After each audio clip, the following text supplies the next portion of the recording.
On today's episode of the PMEA Take Note podcast, we flip the script and the interviewer becomes the interviewee as we speak to PMEA's Director of Public and Government Affairs, Mark Despotakis.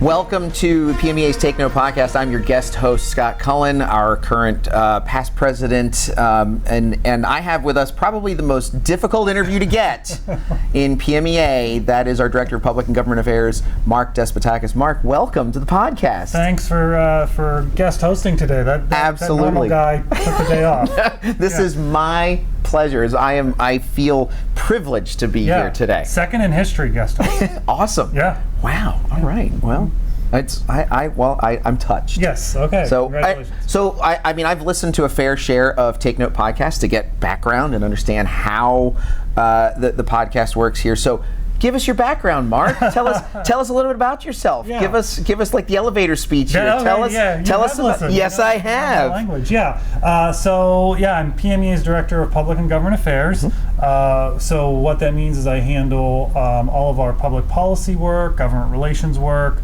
and really focus on the advocacy work of the association, as well as handle some, as I call them, kind of like special projects, like things like we do like Crescendo, and help plan other events and things we do throughout the year. Briefly, I came from the music products industry before. I came to PMEA, where I worked with school music programs, did a lot in the advocacy and policy space there as well, and then before that, I was in the whole journalism thing. So yeah, that's the elevator speech. Absolutely. I mean, and speaking of special projects, I know we're here ahead of the Leadership Summit, and you've set us up with an opportunity to give back to the public, and that we are going to have our day of service on Tuesdays, just as an example of one of the projects, the list of projects that you're involved in. And on the next podcast, you'll see the recap of that day. Oh, wonderful. Yeah. Great. Which it is an awesome day. Having participated in it myself, it's fantastic. Yeah. Great. So, I mean, is there anything else you want to tell us about your role specifically with PMEA, how you interact with the membership, and what it is that in your position that you're tasked with doing? Sure. So my task kind of is like to be the watchdog in policy work for music education, mainly at the state level, but I try to kind of monitor what's happening across the state. We have 500 school districts, so that's complicated, number one, because of the quantity, but also because the way Pennsylvania is structured, all of these districts are doing things so differently. So I interact with members frequently when they come and say, hey, this is what's happening, for good or bad. It's honestly, if they come to me, it's mostly bad. It's not to say, hey, this is a great thing that's happened. It's mostly to say, here's a problem. Do you have some advice? So I try to either point them to somebody else who's been in a similar situation, or talk about things that I've seen that they may be able to do, and hint. Most of it has to do with data. Knowing your data in your school district of your program is crucial to advocating. So I do that. I do a lot of work, as I said, on the state level, working with policymakers. And again, I should say that in state policy, there are very few places where it says music education. Yeah. But there are lots of policies that certainly would have things to do with music education. So I'm watching things like a budget, the state budget, which just finally passed 11 days late, which we're used to in Pennsylvania. Right. But what does that look like? We start the advocacy work on the budget, basically the day after the governor does his proposal in February. We're working on things like the arts and humanities standards. Those have not been revised since 2002.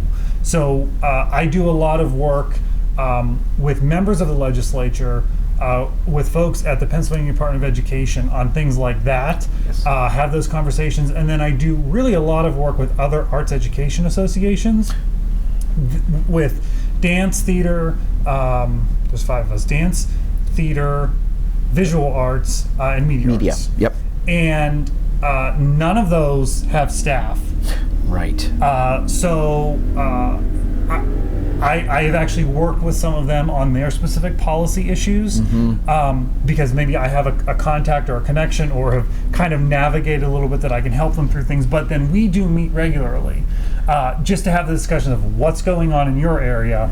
Are there bigger things we can work on together and find some similarities? So that's kind of the what I do piece. Well, and I know in the time that I've been with the executive committee, with PMEA, been on the board, I know that's one thing that I've shared with the membership is that if we have an active, robust membership, that one of the best aspects of our membership is to have a person in your position who has their thumb on the pulse, who knows what's going on, who has the contacts, who can let us know some of the actionable items that we can take. And I just think it's really invaluable. And speaking of policy, I just want to know what sparks someone's interest in policy, because it can be one of those things that most people would say, no, I don't think that's something that I want to concern myself with. So what gets you excited about things like policy, government policy, public policy? Tell us a little bit about that. So I think it's two things. So part of it is the journalism background. We can go into that at some point if you want. But part of it is... Oh, we will. Okay, all right. Part of it is the journalism background. So we'll save when we get to that part. Sure. But the other part is, and maybe this is part journalism or just part me, I need to know the why of things, to a fault. And I don't know if you've ever heard of this. There's this exercise in business. It's called Ask Why 5 times. So if you have a problem like on the production plant for brake pads or something, like the brake pads are failing because, well, you might think it's the first reason why. But if you ask, well, it's actually because there's a problem on the production line with the equipment. Okay, that's one why. Why is there a problem with the equipment? Well, it's because it's this piece. Well, why is it that piece? You ask why 5 times, you'll probably find the answer. Got it. I tend to ask why 15 to 20 times, which is to a fault for sure. But like I want to know the why of things, and I think I've always been curious like that. So when I grew up, like my dad especially, but both of my parents would listen to talk radio in the car. And so I would hear these people call and complain about whatever, and nobody can come up with a solution because it's talk radio. Like that's the point, right? let's keep complaining, right? Let's keep calling in. It keeps the callers. But I would be like, well, come on. But why is that? I don't understand. Why is that? Well, most of the answer comes in policy. You know, the chair you're sitting on, there is a governmental policy that says why this chair has to be built in a certain way for safety. Okay, so there's a why answer to everything. So I thought, well, if we're complaining about problems, let's figure out what the why is. And to me, the why was in the policy, because now we were not in gray area. Policy gives us black and white, usually. If there's no policy, we're in gray area, and that's where we move to that. But that, maybe that's comforting to me. Maybe we're getting deep psychologically, but maybe that's comforting to me because, like, I can answer some of my why questions. Right. Policy helps because this is what it is. You know, you hear this all the time. We can have our own opinions, but we can't have our own facts. We can say we don't agree with the policy, but the policy is what until it's changed, it's the fact. Right. So I think that's part of where that came from for me, from the talk radio listening to background. Like, I wanted to know, like, explain that to me. That's the why. Gotcha. Yeah. And the journalism part too. Well, we'll get. Yeah, I can. I really it resonates with me hearing it saying, you know, your dad listening to. Going to my dad's house and him watching like public access, like talking with the representative, and like he wants to know why. He wants That's to. Right. Yep, absolutely. So, you used to work at CNN, yeah? I was at CNN. Okay, yes. So I guess this is a kind of two questions. So, I guess just in general, and we to get into specifics, but what's it like working at a place like CNN, which is, you know, one of the major news outlets of the day right now? And is there what about that experience influences your current role and your current way of thinking, which you're alluding to in your previous response? So tell us a little bit about that. Yeah. So I was at CNN the summer after 9/11. Wow. Yeah. So I was at, it's called CNN News Source. Okay. So CNN News Source, in a nutshell, is their affiliate service. So when you're watching the local news and they have a reporter like that you don't know, but they're in Washington, D.C., like, and reporting on it, many times that is a CNN reporter. Your local affiliate pays CNN to be a member of News Source so they can get national video. Okay. But then CNN also offers the service of you can use our reporter packages. That's what a news story is called when Right. together. So it looks like it's part of your local newscast, and if you pay CNN a little extra, they'll talk to your anchors live. Understood. So it Okay. looks very personalized. I mean, that's television. That's just how it works. Sure. So I was introduced to CNN News Source when I was in college because we were a CNN affiliate. So we would just use their content frequently. So I kind of got to know their reporters through what we were doing. And I was like, well, it'd be kind of cool, like, to go and work with some of these reporters in DC. So like, I called them up, and they're like, I'm like, do you have an intern program? No, but we'd like to start one. I'm like, can I help write the curriculum? So I go there and I like kind of help create this, and then I was a freelancer actually for a while as part of it. So I was in DC. So CNN has the big bureau, the big DC bureau. If you're familiar with DC, it's on North Capitol over by Union Station. But that's not where I was. That's where all the That's right. You're right. We were in an office that overlooked the White House. So my desk overlooked the White House. Okay. And the reason they rented that space was because you go up on the roof to do your live shots with the White House in the background. Understood. So like we'd have to call the White House ahead of time if we were going upstairs to tell the snipers we're going upstairs. Oh my gosh. So that location actually, if you would ever go back and watch like on YouTube, like the broadcast of 9/11, particularly on CNN, but even on other affiliates, the first shot of the Pentagon on fire was from that location. Oh, wow. They just turned that there. They just always have a camera on the White House. Right. It's called a beauty shot that the Sure. locally they can pick up off of the satellite, but they just turned it, and that was the first shot of the Pentagon. So that's kind of how I got there, and what I did there was I was producing, but I was not. I thought I'm going to go into politics, and it's not what we did because the big bureau got to do that. The big boys got to do that. Right. We would go and maybe do live shots on something political, but we weren't going to a press conference. We were just taking what the big boys did and repackaging it. But we did go out and do other stories that were of interest to affiliates, health stories, medical stories. It was a huge World Cup year, so I went and did live shots at RFK Stadium about the World Cup, and then they filled the stadium with that, and we went to like a bar and there was a watch party. Human interest stories, when a museum opened, the International Spy Museum opened, we went and did live shots all day. from there. Sure. So I was not doing politics. No. I was producing stuff, and I was seemingly good at it. I just hated it.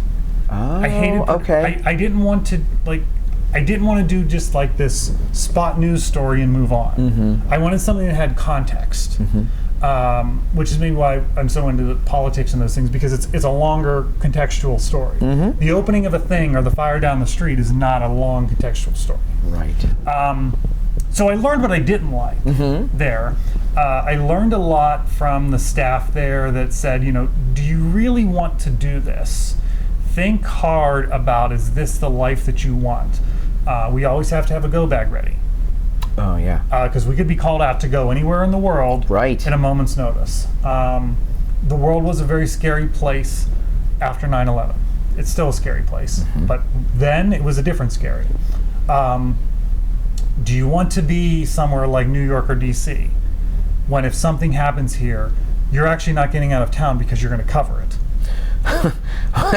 Wow. Okay. Yeah. So I mean, and there's more stories I could tell you. So it really made me think. Do I want to do this? I was offered some jobs in local news. Not what I wanted to do. I wanted to be on air. The job I was offered, like producing jobs, working the assignment desk. I didn't want the jobs. Held out, but then also kind of thought better of it. Like, I'm not going to get. You're in college. You're like, oh, I'm going to be. Hankering inside politics. Like, well, reality set in. Like, Judy Woodruff wasn't leaving, and Right. wasn't asking. I met her, and I was I asked, can I co-anchor? And she said no, so I wasn't getting the gig. But yeah, so I mean, in a nutshell, I think I learned a lot of techniques for sure, but I also learned what I didn't want to do.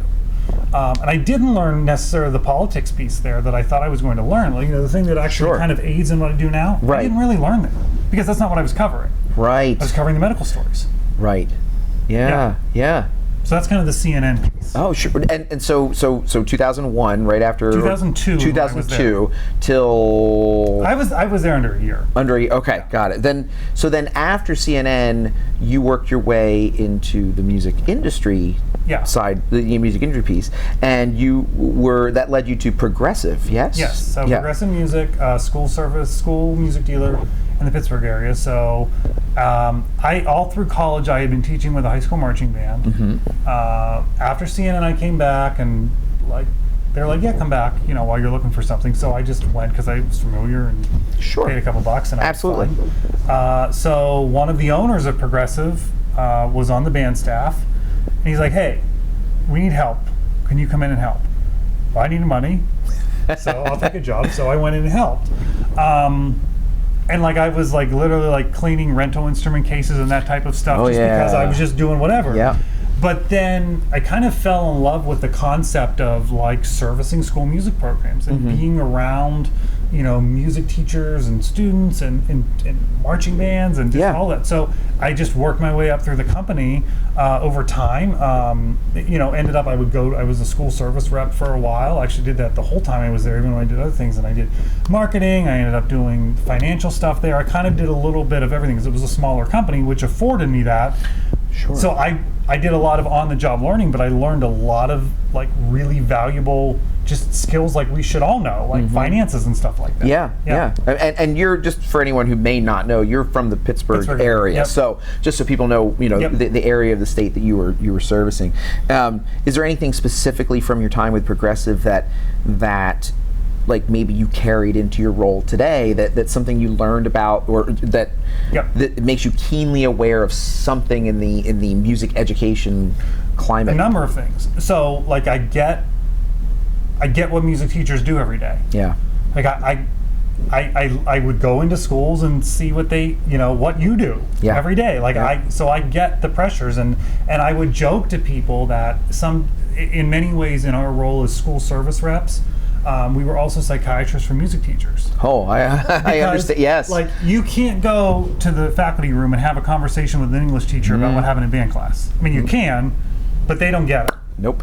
But the school service rep gets it and can say, hey, what about this? Or, oh yeah, they're having this problem there too. So I love that. Yeah. Right. But then I've taken that into what I do. I get what the pressures you're under.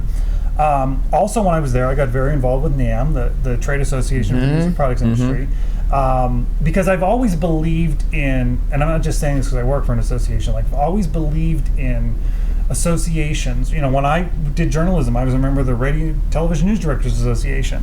I would attend their events to go to sessions, but also mainly to meet people. Right. I would go to events of the Poynter Institute, which is this very well-known in the journalism space nonprofit that tries to make journalism better. And if you were anybody, you were at these events, and I would go just to meet people.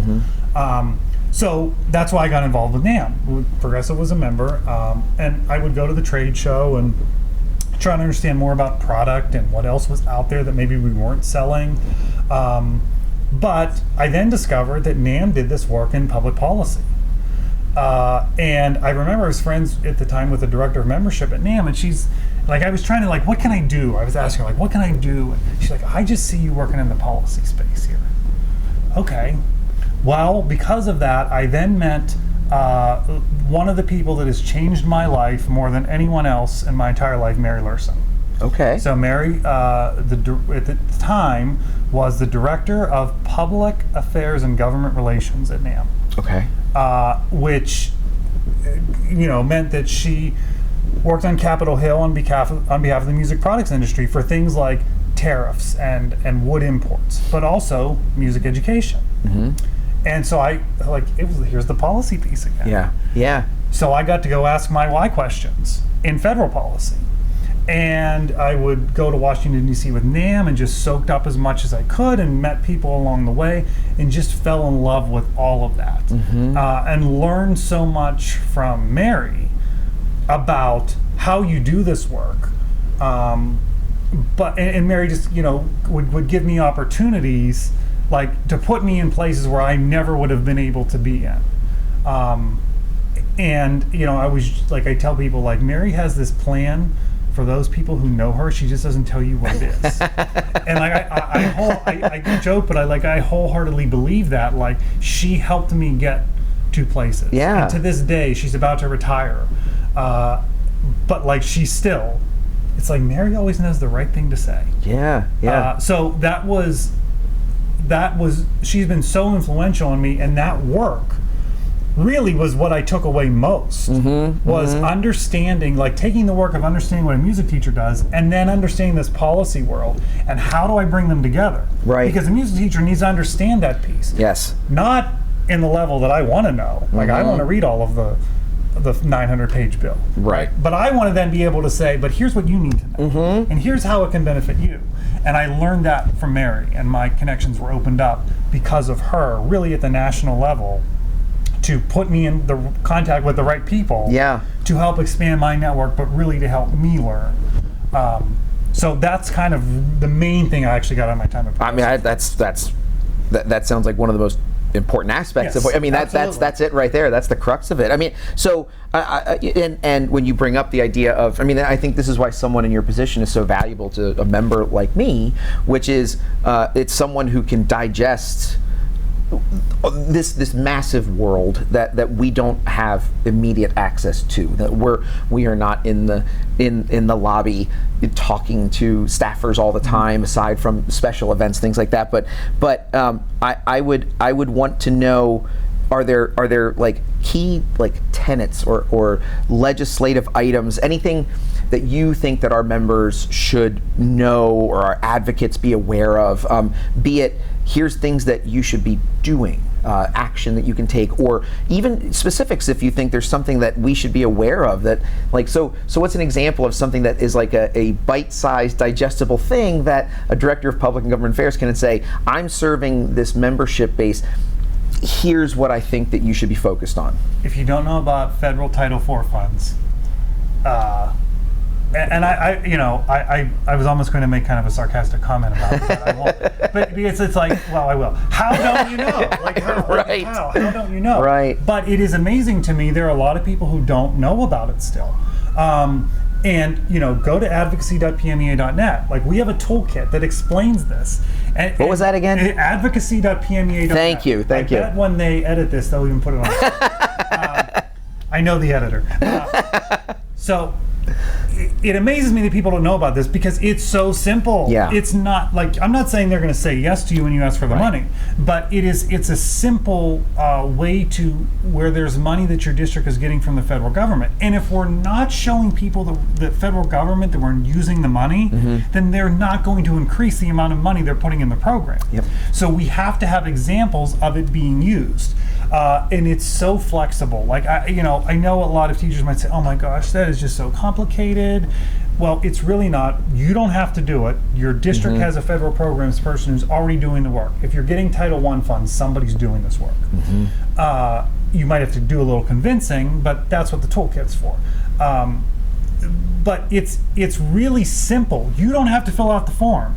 Even if you did, the form's not that hard. It is not the old grant programs of No Child Left Behind, and I'm trying not to go too far in the weeds, but it was really complicated. Yes, then. Yes, it was. It is not now. They designed this way on purpose.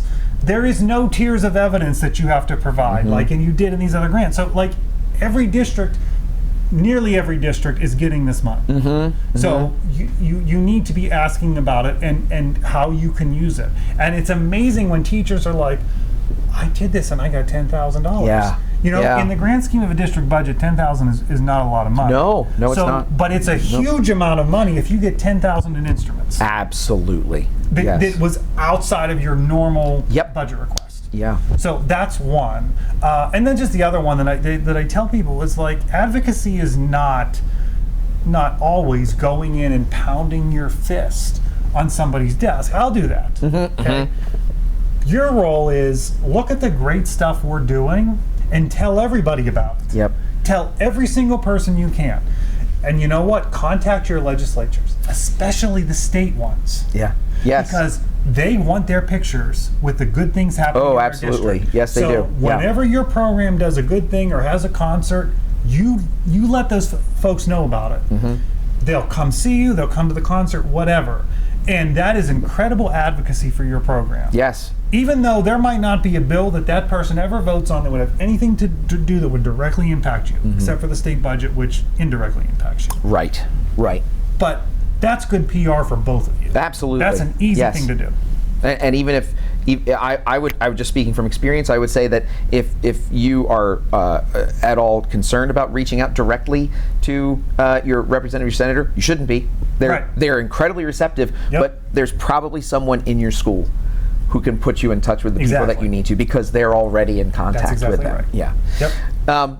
So I know that this is not a public policy question, so we're just going to go silent. Right. But anyone who's listened to the podcast probably is aware that you have a passion other than policy, and that is marching band. So just what's the story there? Tell us a little bit about that. So I never thought I was going to do music or like I played like in elementary school because my friends did. Sure. So like I'm in middle school and I'm in middle school band, and I don't even think I had any intention on being in the high school band. Like I just don't think that was in my head. But as you know, we all have that one music teacher. And, I had that one music teacher who convinced me, yeah, you should do it. Yep. So some of my friends did, but like my best friend didn't. And like that was maybe why I was on the fence, I'm not sure. But I did it. And boy, was I nervous. Like I still remember those first couple of rehearsals. And you were playing clarinet player. Clarinet, there we go. Okay. Didn't want to go. Like I was, because like I think I'm still this way a little bit. Like we all are. I'm nervous for new things. Yeah. And I was so nervous. And it took a few times, but like all of a sudden I was like, this is pretty cool. I'm friends with upperclassmen. And boy, that first day of school, I was still nervous, but it was a whole lot easier because I knew people. And you know this story. I know it so well. Exactly. Yep. And I just I was like, this is just so cool. Like we're all coming together and doing this thing. We're pretty good. This is cool. So through my high school career, I thought like I'm going to do it in high school, and then I'm going to go do whatever I do. So after my junior year, that music teacher is leaving for another school. Okay. All right. So devastated. Yeah, absolutely. Yep. So my senior year comes. It was not great. Nope. I don't know how it could have been. John Philip Sousa could have come in and been the director, and it wouldn't have been. It was not guaranteed. Yeah, I understand so it was that. Not, so after high school, I go teach at this other school. I go just do clarinet sectionals with my former band director. And I ended up spending 13 years there. Wow. Became the assistant band director. Never in a million years I thought that I would be doing that and going on band trips and running marching basics and being, just doing whatever assistant band director does and doing all the things that we did. Going to the Macy's Thanksgiving Day. Yes, I was. Yeah. November 23rd, 2006. There you go. Yeah. Pouring down rain. But it was just, it was amazing. But never would I have thought. No. But when I started teaching, things started to come into focus. I was like, okay, this isn't about playing the right note. Yeah, we want to do that. But it's like a kid who's never been on a coach bus before. A kid who goes on a band trip and they've never gone anywhere. I was like, okay, that's what this is about. And I just loved those experiences and seeing this, every year there's a whole new crop of people that are going through this. So I taught there for 4 years. Gary retired. I stayed on one more year after he retired. And then I kind of retired, but I stayed involved kind of in the judging community to stay in touch with it. And so now I'm back teaching for my third year with a high school marching band. Fantastic. Because I just can't get away from it. And I've always been a huge fan of the the high level. I go to Grand Bands of America Nationals. Oh yeah. Been to DCI finals many times, but the marching band is more for me than DCI. Sure. When I watch such a high caliber group of high school kids, and I say, even after all these years, wait a minute, those are really high school kids? Just the design and the, it's focus. So I mean, it is DCI several years ago kind of went along with the Marching Music's Major League was their tagline for a while, and they tried to create this idea of sport. That was when they were on ESPN for years. But when you think about it, like it is a sport, but in a different way. Right. Especially these incredibly high level programs that are just doing things like you just can't believe. So I just can't not be a fan of these programs. Yeah. And there are programs that I follow all year, and like I have T-shirts from some of these band programs from around the country because I'm in awe of their staff and their director and the students, the commitment to it. Sure. So I just fell in love with it, and it's part of me now. That's awesome. Yeah. It's fantastic. Yeah. I love to hear it. I really do. All because of one teacher made me do one music teacher. So many people I know can relate to a story Yep. like that. It just takes one. Yep. Sometimes it just takes one. So, in addition to director of government and public policy, things like that, you are running a pretty good podcast these days, and It's PMEA's #1 rated podcast. But it's whenever I talk to people who are new members of the association, or who are thinking about joining, or maybe their membership has lapsed, and this is something I can point to them and say, did you know that we have this? Did you know that we have someone who's really trying to bring people to you outside of just the conference, or outside of your district professional development day. So just real briefly, what's the purpose of this podcast? Like what do we get out of this? I mean, I know what I get out of it. Yeah. I enjoy listening to it, but your pitch for the podcast. Yeah, and I think that it goes back to this journalism and this understanding the why. I think we all have stories in us, but maybe nobody asks us about the stories. So I think it's an interesting thing to be able just to have people tell their story. So like I try to do this a mix of like a PMEA member that you might see at a conference, but let's get their backstory. But then also let's talk to somebody on the national level. Oh, absolutely. Who can tell us their story and the thing that they're working on. So like I'm not here to have somebody who's trying to sell a book on. Yeah. Like that's not. I want somebody to tell me about their story and go a little bit deeper, or we talk maybe about a specific project that they are working on, or the group they work for is working on.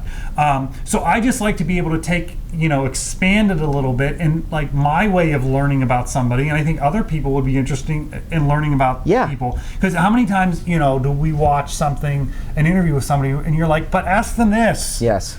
And that's how I always was, which is maybe what why I wanted to go into journalism.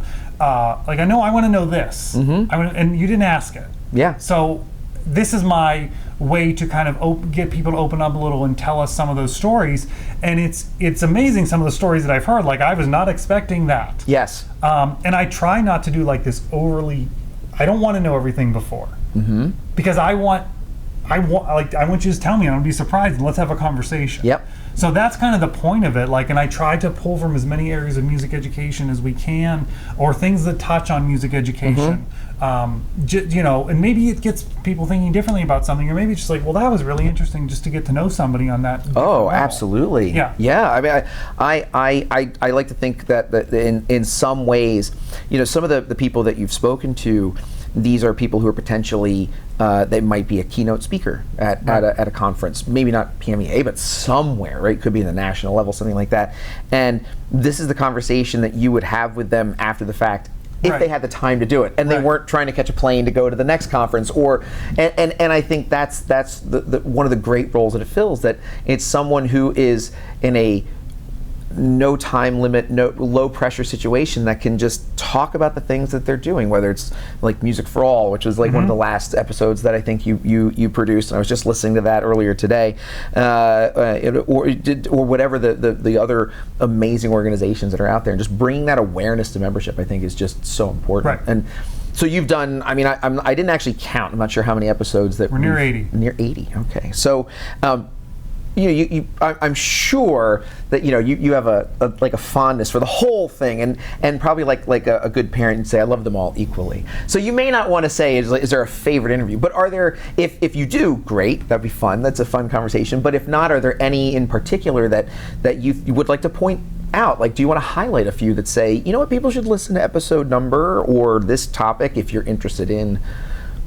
Yeah, I mean, I would say the ones that turn out to be interesting, that I don't expect, actually are the ones with the All-State conductors. Yeah. Those are kind of geared toward the All-State students, but there's something in there for everyone. Like you just get to know these people. So those are generally interesting. But I was thinking about it, like, who were the ones that, like, if I like, what comes to mind first? That's kind of how I thought of it. So there's 3. So one actually was pre-podcast. One actually I interviewed several times before the podcast even existed. Okay. But it was in a podcast form. Right. It's there. It's on YouTube. Elizabeth Beisel. Oh. Who, it was on the 2012 and 2016 Olympic teams. Yes. But is also an incredibly talented violin player. And kind of became a little bit of a music advocate along with us. And so it was really interesting. Well, I mean, I'll give you the brief because I like the backstory. The brief backstory, I love the Olympics. So, like, don't call me during the 2 weeks of the Olympics this year, because I just love it. But like, I was watching the London Olympics, and I'm watching the swim team on a chartered flight to London, and they're all singing the lip dubs were big then. Yeah. They're doing this "Call Me Maybe" lip dub. Okay. And all so right. like, I'm familiarized. I'm like, who's this? So like, social media, right? Like, So I go and find Elizabeth Beisel, and I find this music background. Okay. So like, I send her a message. Yeah. Right. Like, okay. She gets back to me. So we end up having a couple conversations, like, love to interview you. So I've interviewed, I think, I don't know, 3 or 4 times between Progressive and PMEA. And, I won't go all into it. Go watch the interviews. They're great interviews. Yep. She would have, kind of gone into music if swimming had not interjected in her life. And she's kind of actually doing that now. Okay. She's doing the music thing.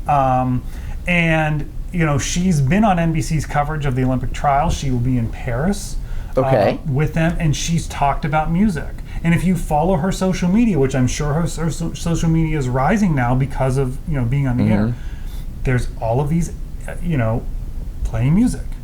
It's like, this is awesome. That's wonderful. That's like, fantastic. And here, it's just a great another one that it's on YouTube somewhere. So the swimming world does their award show every year. It's called the Golden Goggles. Okay. Big dressed up. Yeah. So one year they do like this talent show. All right. So Elizabeth goes out and plays the violin in a duet with someone you may have heard of playing the piano, known as Katie Ledecky. Oh, get out. Yes.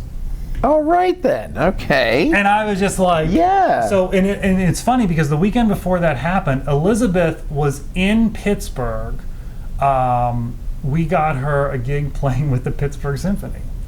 So she came to, and it was like the first time she had like been in that environment. Yeah.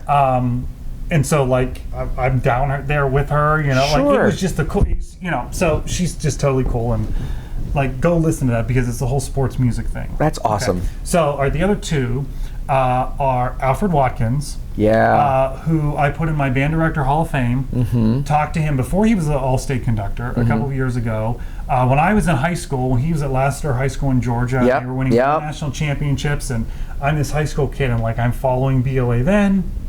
I was blown away by what he was doing. And so he talks on this podcast about those times. He talks about some racial issues at those times, which was hard to hear, but really interesting to hear him talk about. And he's so smart. Yeah. And then the other, I mean, you'll be no surprise these have to do with marching band, was Steve Rondinero.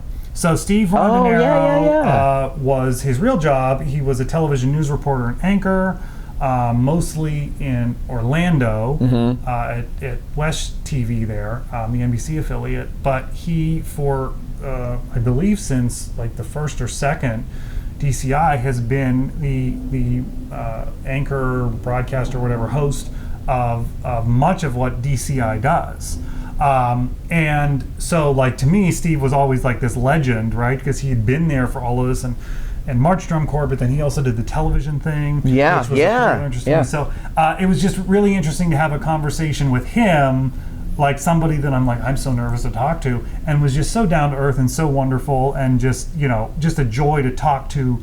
And he gets music education, and somebody who used his platform in journalism to also help, promote that.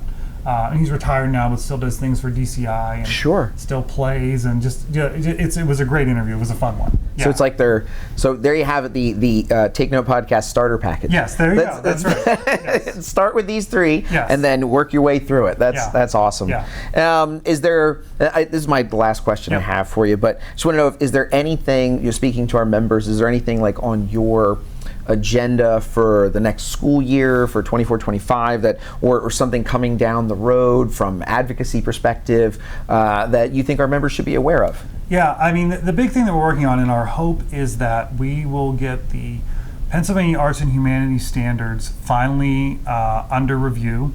They were enacted in 2002, so they're a little dated. I guess. A little bit. I was at CNN when they were put into place, so they're a little dated. And we've been working, this is kind of where my, I'm talking to staffers about what do we do? What's the process? And sometimes that's not a straight line. They tell me it's a straight line, but then it turns out to be a pretty curvy road. And we're in the curvy road part, but we think that very possibly in 2025 we could actually start the review process, which is not an instantaneous thing. It could take a year or two.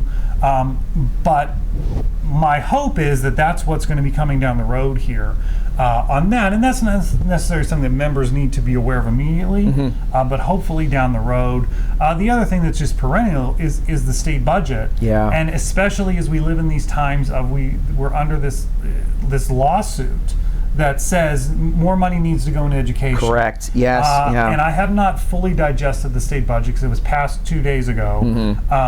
They've put more money in for education, but it's not what the expectation was to be the first step toward this goal of kind of maybe in 6 years to hit that adequacy target.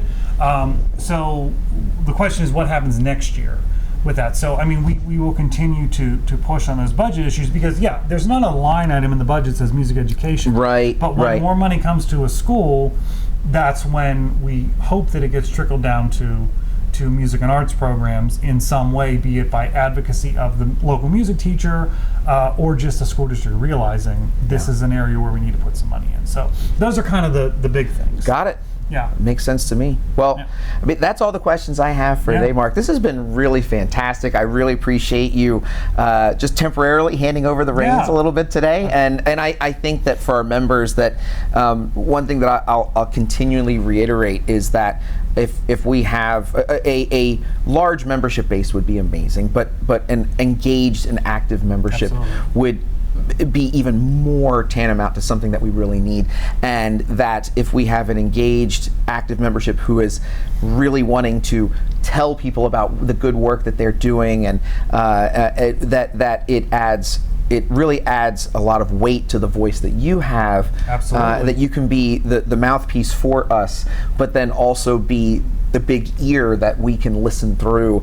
And it's probably one of the people sometimes want to know, well, what does my membership pay for? Right. We have a director of public and government affairs, and I think that is something that just can't be understated. Only one. Yeah. Only one. So, Mark, thank you so much for this. This was fantastic. Thanks. You did a great job. You did better than the normal guy. Well, and I want to make sure that we thank our sponsors, as What's Music, and to make this possible. So thank you again. Thank you for tuning in, for listening, and this was great for me. So I really enjoyed myself. Absolutely. But Mark, thank you for listening, and everyone, have a great day.